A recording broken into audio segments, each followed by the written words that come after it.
의학 박사인 이시하라 유미, 일본 의학 박사입니다. 이분이 쓴 책 중에 내 몸 독소 내보내기라는 책이 있습니다. 이분은 다음 같은 주장을 합니다. 질병은 몸 안에 독소가 쌓여서 생기고 몸 안 독소를 내보내면 병은 반드시 낫습니다. 우리 가운데 있는 고혈압, 뇌경색, 당뇨, 비만, 암, 심지어 신경질환, 이 모든 것들의 병의 원인, 혈액이 오염되었고 그 혈액이 오염됐기 때문에 우리 신체에 지장을 준다고 이야기를 합니다. 그리고 우리의 혈액을 깨끗하게 하면, 청소를 하면, 우리 몸 안에 있는 독소를 제거해 주면 우리 몸의 건강 상태가 좋아진다고 주장을 하고 있습니다.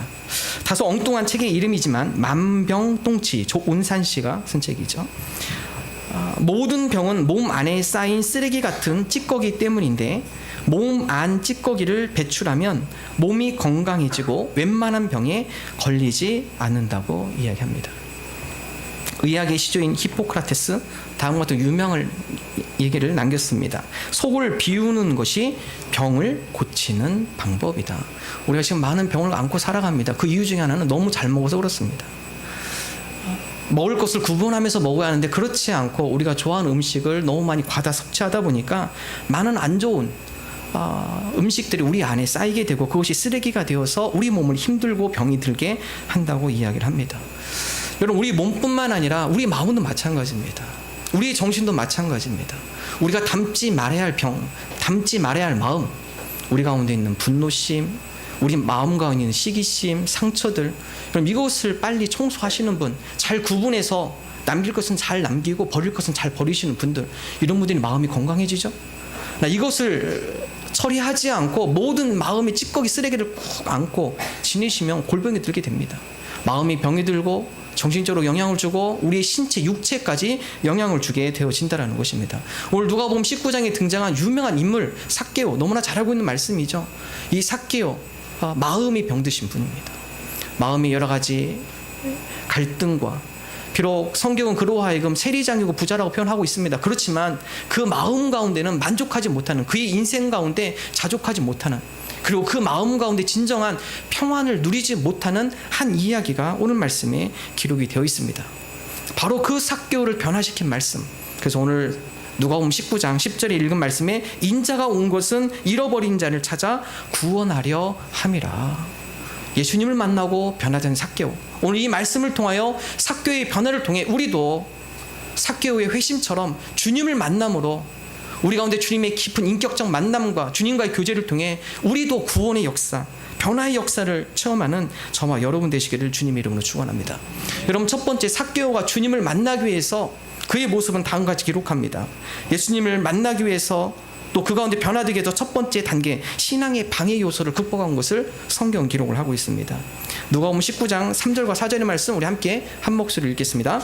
그가 예수께서 어떠한 사람인가 하여 보고자 하되 키가 작고 사람이 많아 할 수 없어 앞으로 달려가서 보기 위하여 돌 무화과 나무에 올라가니 이는 예수께서 그리로 지나가시게 되미러라. 오늘 말씀, 예수님께서 여리고로 지나가시다가 많은 사람들이 예수님이 지나가시는 길에 모입니다. 삭개오도 사람들의 소문에 의해서 웅성웅성거리는 사람들의 이야기를 통해 예수님께서 여리고로 오신다는 이야기를 듣습니다. 그의 마음에 간절한 소원이 있었습니다.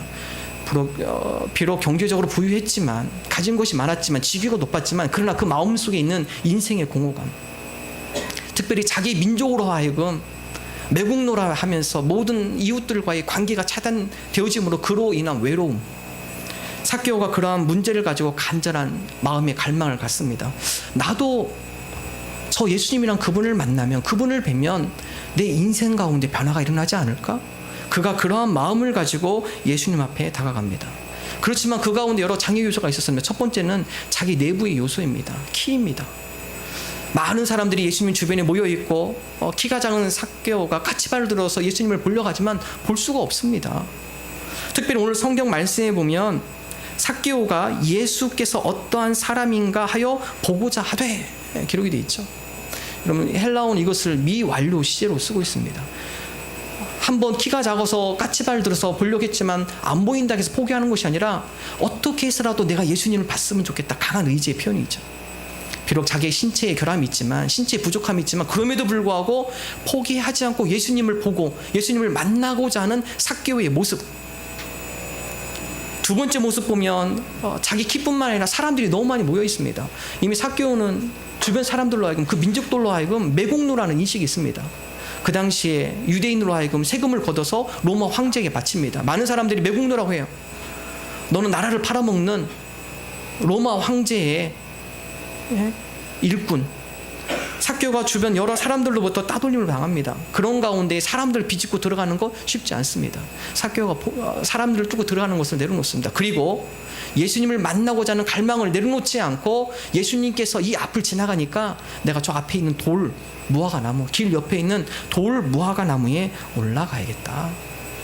삭개오가 앞으로 달려가서 보기 위하여 돌 무화과 나무에 올라간다. 오늘 이 말씀을 묵상하면서 우리가 함께 적용해야 할 말씀, 여러분, 우리가 예수님께 가까이 나아가기 위해서 신앙의 방해 요소들이 있습니다. 예수님께 가까이 나아가는데 우리를 막는 장애 요소들이 우리 가운데 도사리고 있다는 것입니다. 그런데 중요한 것은 우리가 그 방해 요소에 주저앉지 않는 것, 그럼에도 불구하고 도전하는 것이 우리에게 필요하다는 사실입니다. 예수님께서 당같이 말씀하시죠. 마태복음 7장 7절, 우리 함께 한 목소리로 마태복음 7장 7절의 말씀 함께 한 목소리 읽습니다. 구하라, 그리하면 너희에게 주실 것이요, 찾으라, 그리하면 찾아낼 것이요, 문을 두드리라, 그리하면 너희에게 열릴 것이니. 주님께서 우리에게 도전하는 신앙을 요구하십니다. 가만히 앉아있어라, 그렇지 않습니다. 구하라, 너희에게 주실 것이요, 찾으라, 그리하면 찾아낼 것이요, 문을 두드리라, 그리하면 너희에게 열릴 것이니라. 주님을 만나는 간절한 소망이 있으십니까? 여러분, 구하셔야 합니다. 앞에 장애 요소가 있어도 그것을 뛰어넘는 용기가 우리에게 필요합니다. 그런 도전이 필요합니다. 주님을 만나기 위해서 찾으며 돌아다니셔야 돼요. 오늘 바로 전에 있는 누가복음 18장에 보면 맹인 바디메오의 이야기가 나옵니다. 역시 여리고에서 있었던 사건입니다. 예수님께서 여리고에 오셨을 때 맹인 바디메오가 그 소식을 듣습니다. 바디메오가 사람들로 하여금 웅성성 오른 모습에 이 동네에 예수님 오셨다는 소식을 듣고 바디메오가 소리치죠. 내가 지금 이 예수님을 오늘 이 시간에 만나지 않으면 나의 영원한 컴플렉스, 이 눈을 내가 해결받지 못하지. 맹인 바디메오가 지나가시는 예수님을 향해서 큰 소리로 부르짖습니다. 다윗의 자손 예수여, 나를 불쌍히 여기소서. 근데 그 다음 절이죠. 앞서 지나가는 자들 한 명이 아니에요. 39절의 말씀을 함께 한 목소리 읽겠습니다. 앞서 가는 자들이 그를 꾸짖어 잠잠하라 하되 그가 더욱 크게 소리질러 다윗의 자손이여, 나를 불쌍히 여기소서 하는지라. 맹인 바디메오도 예수님께 다가가는데 많은 방해 요소가 있었습니다. 자기 주변에 있던 사람들, 처음에는 그렇게 잘 대해주고 도와줬던 사람들이 예수님 앞에 가까이 나가려니까 사람들이 귀찮다고, 시끄럽다고, 한두 명이나 여러 사람들이 주변에서 바디메오에게 나무랍니다. 책망합니다. 조용히 해. 지금 예수님 너 같은 사람 만날 그런 겨를이 안 되셔. 많은 사람들이 바디메오를 책망하지만 바디메오가 포기하지 않습니다. 누가복음 19장도 그렇고 18장도 그렇고 예수님께서 지나가다가 걸음을 멈추십니다. 바디메오의 부르짖는 간절한 소망, 열망, 그 목소리에 예수님께서 귀를 기울이시고 가던 길을 멈춰서서 돌아서서 바디메오를 만나는 것을 성경은 기록하고 있습니다. 삭개오도 마찬가지죠. 삭개오가 예수님을 찾아가신 것이 아니라 삭개오가 주님을 만나고자 하는 열망이 있었을 때 주님께서 삭개오를 찾아오셨다라는 것입니다.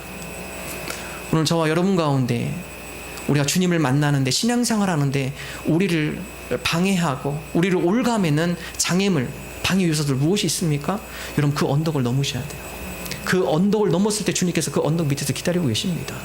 그 언덕을 우리가 극복했을 때 주님을 만날 수 있고 주님의 음성을 우리가 들을 수 있습니다. 오늘 저와 여러분이 그러한 것들을 극복하며 우리로 하여금 믿음의 방해 요소, 이거에 있어서 우리가 주저앉고 넘어지는 것이 아니라 그것을 극복함으로 우리 믿음이 한 단계 더 성장하며 나가는 저와 여러분 되시기를 주님의 이름으로 축원합니다. 닉 부이치치라는 호주 우리 신앙인이 있습니다. 부모님이 목회자입니다. 팔, 다리가 없는 분이시죠. 아마 여러분도 많은 매스컴을 통해서 아실 겁니다. 부모님이 이 VHH를 낳았을 때 처음에 보고 깜짝 놀랐습니다. 팔다리가 없네. 그러면서 부모님들이 고민하기 시작합니다. 이 아이를 어떻게 할까? 우리가 이 아이를 잘 키울 수 있을까? 여러 갈등하다가 다음과 같은 생각을 합니다. 우리보다도 좀 더 나은, 경제적으로 나은 사람한테 보내는 것이 이 아이를 위해 축복하는 것이 아닐까? 우리가 다른 사람에게 입양을 해서 이 아이가 지내는 데 불편함 없도록 여러 경제적으로 지원받는 그 누군가에게 입양을 시키는 것이 이 아이를 위한 길이 되지 않을까? 혹은 기관에다 맡겨야 할까? 그 부모님이 갈등하기 시작합니다. 그 부모님께 온 응답은 우리가 할 수 있는 데까지 최선을 다해서 이 아이를 키워보자. 그래서 키우기 시작합니다. 8세 이후에 닉 부이치치가 자기의 몸 상황을 보며 그 다음에 머리가 커지면서 자살을 3번을 시도합니다. 나는 왜 이렇게 태어났는가? 팔이 없고 발이 없고 나는 왜 이렇게 비정상적으로 살아가야 하는가? 3번을 시도하지만 하나님의 은혜 가운데 그가 살아납니다. 15세에 그가 하나님을 인격적으로 만납니다. 하나님께서 나를 이렇게 만드셨지만 그러나 분명한 목적이 있을 거야. 그 하나님을 만나고 하나님과의 교제 가운데 19세부터 그가 강의를 하기 시작합니다. 여러분, 이분 강의하다 보면 밑에 옆에 책상 하나 놓고 그 책상에 올라가서 발가락이 2개 있습니다. 발가락 2개. 그 발가락 2개를 움직여 가면서 좌우로 조금씩 움직이면서 강의를 하십니다. 여러분, 이분이 단 책상에 올라올 때 말하지 않아도 많은 분들이 눈물을 흘려요. 야, 저런 분들도 희망을 가지고 소망을 가지고 살아가는구나. 사지가 멀쩡한 우리들이야. 더 감사하며 더 삶의 의욕을 가지고 살아가야 하지 않을까? 이분이 팔다리가 없지만 하는 게 많습니다. 스케이트보드를 타시고요, 서핑을 하시고, 드럼을 치시고, 골프를 치시고, 컴퓨터를 치십니다. 일반 사람들이 하기도 힘든 것들을 도전하며 많은 사람들로 하여금 희망을 심어주는 희망 전도사의 역할을 감당을 하고 있습니다. 이분이 쓰신 책 중에 허그라는 책, 우리 카페에 있습니다. 다음 같은 글을 씁니다. 한계를 뛰어넘는 삶을 살자면 다음의 요소들이 필수적입니다. 첫째, 분명한 목적, 의식. 둘째, 결코 쓰러지지 않는 확실한 소망. 셋째, 하나님의 무한한 가능성을 신뢰하는 굳센 믿음. 여러분, 이분이 왜 장애가 없겠습니까? 생활하는데 얼마나 불편한 것이 많을까요? 얼마나 좌절이 많겠습니까? 그러나 이분에게 3가지 확실한 필수적인 요소들, 분명한 목적. 하나님께서 나를 창조한 분명한 목적이 있어. 팔다리가 없지만 하나님께서 이것을 통해 하시고자 하는 일이 분명히 있어. 삶에 대한 분명한 목적 의식. 결코 쓰러지지 않는 확실한 소망. 하나님께서 나를 통해 누군가에게 영향을 주실 거야. 소망이죠. 하나님의 무한한 가능성. 내가 비록 팔다리가 없지만 하나님의 무한하신 능력이 나와 함께 할 때 하나님께서 나를 통해 놀라운 일을 베푸실 거야. 놀라운 일을 행하실 거야. 여러분, 이분이요, 빌리 그라함 목사님 이후로 전 세계로 수많은 사람들을 전도하신 분입니다. 이분이 강의하시면 어떤 미국 고등학교에서는 고등학교 일진 있죠, 일진. 미국에도 일진이 있다고 합니다. 일진이 있어서 한 여학생이 강의하기 전에 와가지고 눈물을 흘리면서 내가 당신 한번 알아봐도 되겠습니까? 강의하지도 않는데 그 자체 모습만 보고도 야, 저렇게도 사는데 나는 뭔가? 삶에 대한 새로운 도전. 내가 오늘 당신을 보는 순간 내 삶에 대해서 다시 한번 생각하게 되고 내가 앞으로 어떻게 살아가야 할지 나로 하여금 결단케 하시는군요. 감사의 표시로 당신 한번 알아보고 싶습니다. 여러분, 그 강단 순간 많은 사람들이 눈물을 흘린다고 그래요. 여러분, 그렇습니다. 우리 삶 가운데 여러 방해 요소 있습니다. 그렇지만 우리가 그 고개를 넘을 때, 우리 신앙 가운데 우리 믿음을 꺾는 그 장애물을 넘을 때 그 장애물 너머에 주님께서 기다리고 계십니다. 우리가 방해 요소, 우리 신앙의 장애 요소, 우리 믿음의 장애 요소, 우리 거기서 주저앉는 것이 아니라 그것을 뛰어넘어서 그 가운데 우리를 기다리시는 예수님, 그 예수님을 만남으로 우리 믿음이 더 성장하며 나가는 저와 여러분 되시기를 주님의 이름으로 축원합니다. 두 번째, 오늘 말씀은 삭개오, 그런 믿음의 장애를 뛰어넘었을 때 예수님께서 그를 만나주셨고 그 가운데 기쁨으로 주님을 영접하는 것을 성경은 기록하고 있습니다. 우리 누가복음 19장 5절과 6절의 말씀 우리 함께 한 목소리 읽겠습니다. 예수께서 그곳에 이르사 쳐다보시고 이르시되 삭개오야 속히 내려오라. 내가 오늘 내 집에 유하여야 하겠다 하시니 급히 내려와 즐거워하며 영접하거늘. 고개를 넘으니까 방해 요소, 그의 키가 한계가 있고 주변 여러 사람들, 환경의 요소, 이것을 뛰어넘어서 돌 무한함에 올라갑니다. 예수님 향한 갈망, 예수님을 꼭 만나고 싶은 열정, 바로 그 열정을 보시고 예수님께서 걸음을 멈추시고 삭개오에게 다가옵니다.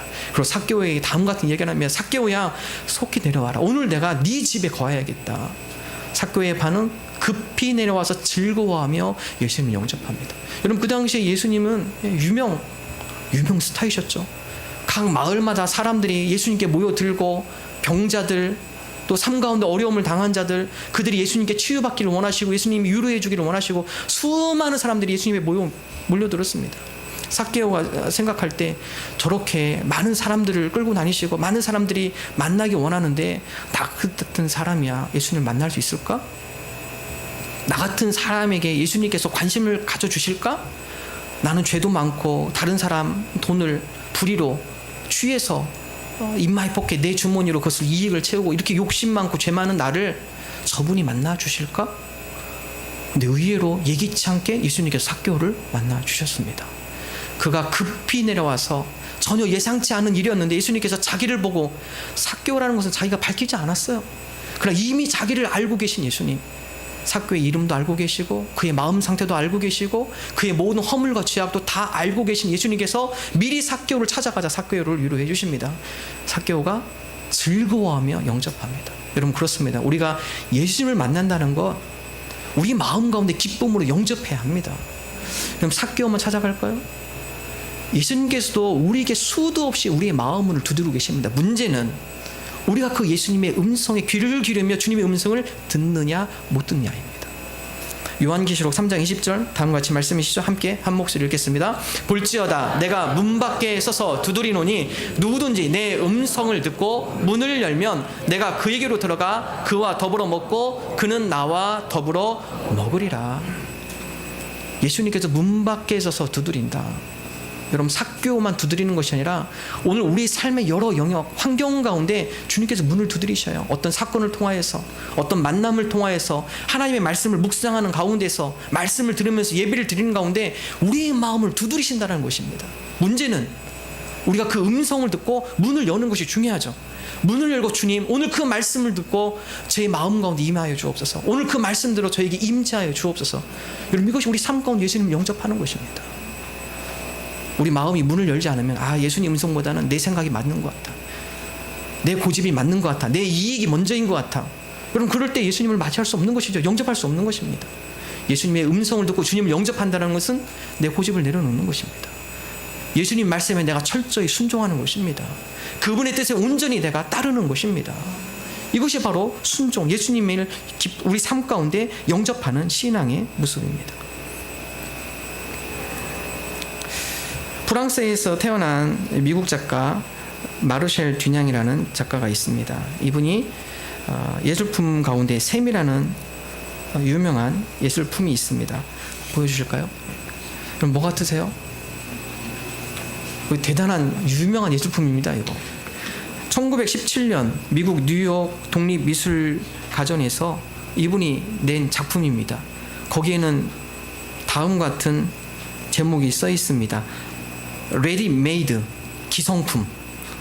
기존에 사용했던 것을 갖다 놨습니다. 이거 남성분들 아시죠? 여성분들 잘 모르실 수 있습니다. 예. 소변기입니다. 소변기. 화장실 소변기 띄워가지고 전시관에다 딱 갖다 놨습니다. 그 당시에 많은 작가들이 욕했습니다. 손가락질 있습니다. 거기 미술관에서는 이거 당장 치우라고 난리를 쳤습니다. 그 당시에는 이해가 안 됐죠? 지금에서는 대단한 작품이라고 평가하고 있습니다. 이 마르셀 듀냥이 그 당시에 많은 사람들로 하여금 주고 싶었던 메시지, 우리가 일반적으로 생각하고 일반적으로 보는 것들, 그러나 이것을 우리가 다른 관점으로 보면 이것들은 놀라운 작품이 될 수 있습니다. 사람들이 조금만 다르게 생각하면 얼마든지 사물의 다른 면을 볼 수 있으며 무심코 스쳐 지나가는 사물에도 아름다움의 비밀이 숨겨져 있다라는 사실을 말하고 싶었습니다. 그럼 대단하시죠? 여러분, 우리의 일상의 삶도 마찬가지예요. 우리 매일 반복의 삶을 살아갑니다. 근데 우리 가운데 바로 이런 믿음의 눈을 가지고, 우리 가운데 창조적인 신앙의 눈을 가지고 하루를 보내신 분들, 어제하고 오늘하고 틀린 것이죠. 오늘하고 내일하고 틀린 것입니다. 우리가 그런 창조적 신앙의 시각을 가지고 오늘 일어난 사건 이 가운데 주님께서 우리에게 요구하시고 말씀하시는 것은 무엇인가? 여러분 그 말씀에 귀 기울이고 그 말씀을 받아들이는 것, 이것이 주님을 영접하는 것이죠. 만약에 우리가 이러한 창조적인 신앙의 시각, 사고가 없다면 우리는 매일 반복된 지루한 삶을 살아갈 수밖에 없습니다. 우리가 신앙으로 살아간다는 것은 우리 삶의 다양한 여건 가운데 신앙하고 연결시키는 거예요. 믿음하고 연결시키는 겁니다. 이런 삶을 통해서 주님께서 나에게 뭐라고 말씀하고 계시는가, 이것을 깨닫는 것, 주님의 음성을 귀 기울여 듣는 것, 바로 그럴 때 우리의 믿음의 폭이 넓어지게 되는 것이고 신앙의 깊이가 깊어지게 되는 것입니다. 1학년 아이가 쓴 시예요. 이 시를 읽고 감동을 많이 받았습니다. 짧습니다. 엄마, 내가 파리를 잡을란께 파리가 나를 보고 빌고 있어. 1학년이 쓴 시예요. 대단한 창의력이죠. 우리는 이렇게 파리가 막 빌고 있을 때 이때다가 파리가 확 휘두르는데 이 아이는 파리 좀 확 휘둘라니까 파리가 막 빌고 있어요. 자기를 보고 그 차마 못 때리는 거예요. 엄마한테 가서 엄마 파리가 빌고 있는데 내가 때려야 돼 말해야 돼? 이 파리를 죽여야 돼 말해야 돼? 예. 여러분 일반 어른들에서 나올 수 없는 상상력. 예. 파리를 하나를 보더라도 다르게 생각하는 관점, 우리에게 일어난 여러 가지 다양한 사건, 그러나 그것이 세상적 관점이 아니라 신앙적 관점으로 재해석하는 믿음의 관점, 시선, 우리에게 그런 것이 필요하다라는 사실입니다. 삭개오가 삶 가운데 주님을 기쁨으로 영접했던 것, 오늘 우리에게 일어난 많은 일들 가운데 주님께서, 때로는 그게 고난일 수 있어요. 기쁜 일일 수도 있습니다. 평범한 일상의 삶일 수 있습니다. 지루한 삶일 수 있어요. 그렇지만 그 가운데 이러한 과정을 통해 나에게 말씀하시는 주님의 음성은 무엇인가? 주님의 메시지는 무엇인가? 우리가 그 음성을 귀 기울여 듣는 것, 이것이 날마다 기쁨으로 주님을 영접하며 주님과 함께 살아가는 삶입니다. 저와 여러분이 이런 믿음의 창조적 믿음의 눈이 열리길 원합니다. 매일의 삶 가운데 사건을 통하여서 다양한 사람들 관계를 통하여서 나에게 말씀하시는 주님의 음성, 우리가 그 음성에 귀를 기울이게 하시고 주님께서 두드리셨을 때 우리 마음을 활짝 열어서 주님을 맞이하며 기쁨으로 즐거워하는 자들 되게 하여 주옵소서. 이러한 믿음을 고백하는 저와 여러분 되기를 주님의 이름으로 축원합니다. 마지막 세 번째, 오늘 말씀에 보면 삭개오가 변화된 것, 바로 그 가운데 주님을 모시고 주님의 은혜의 빛이 비춰질 때 그의 죄악의 옷이 벗어지는 것을 성경은 기록하고 있습니다. 우리 마지막 누가복음 19장 8절 말씀 함께 한 목소리 읽습니다. 삭개오가 서서 주께 여짜오되 주여 보시옵소서, 내 소유의 절반을 가난한 자들에게 주겠사오며 만일 누구의 것을 속여 빼앗은 일이 있으면 내 갑절이나 갚겠나이다. 여러분, 삭개오, 그는 그 민족 사람들에게 악질로 소문난 사람입니다. 자기 민족의 돈을 뺏어서 정확한 세금을 매기는 것이 아니라 더 높게 책정해서 자기 주머니로 챙기고 욕심을 채우고, 그리고 일부는 자기 로마 황제에게 보내고, 많은 사람들이 다 알고 있어요. 삭개오가 부자가 될 사람이 아닙니다. 부자가 된 것은 그 가운데 많은 돈을 띄었다라는 것이죠. 이미 그 지역 가운데 악질로 통한 삭개오. 이 말씀 묵상하면서 큰 은혜가 된 것은 이런 악질도 변하는구나. 여러분, 우리가 때로는 관계, 직장생활 하시면서, 때로는 우리가 신앙생활 하시면서 또 주변의 여러 이웃들을 통해서 실망할 때가 있습니다. 야, 저 사람이 변할까? 실망하지 마십시오. 삭개오도 변합니다. 이런 악질도 변합니다. 우리 주변에 하나님께서 그 가운데 은혜의 빛을 비추면 변하지 않을 사람이 없는 것이죠. 오늘 말씀 보면 삭개오 가운데 주님이 그 집 가운데 임재하고 주님의 빛이 그의 마음 가운데 비출 때 삭개오가 스스로 다음과 같이 고백합니다. 주여 보시옵소서, 내 소유의 절반을 가난한 자에게 나눠주겠습니다. 내가 그동안에 부당하게 불법으로 취한 나 여러 가지 탐욕의 마음들, 탐욕의 것들, 이 모든 것들을 내가 회개하고 다시 원상복귀하겠습니다. 여러분, 사람들이 삭개오에게 그렇게 얘기했지만 삭개오가 변하지 않았습니다. 주변 사람들이 그렇게 삭개오를 설득했지만 삭개오가 변하지 않았습니다. 그가 변할 수 있었던 것은 주님을 영접하고 주님의 빛이 그의 마음을 환하게 비춰줬을 때 그 마음에 있는 어두움들이 물러가기 시작하고, 그 마음 속에 있는 여러 가지 쓰레기 죄악들이 그 가운데 물러가기 시작하고, 그 가운데 주님의 진리와 사랑이 채워지면서 그의 삶이 바뀌어지는 역사가 성경에 기록이 되어 있습니다. 여러분, 우리 삶도 마찬가지입니다. 우리 마음 가운데 있는 어두움, 우리 힘으로 바뀌지 않아요.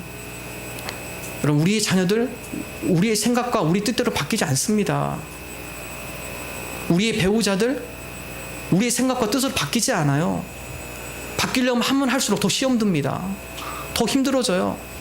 깨닫는 것은 내 이름은 안 되는구나. 그러면서 하나씩 하나씩 놓아놓는 훈련.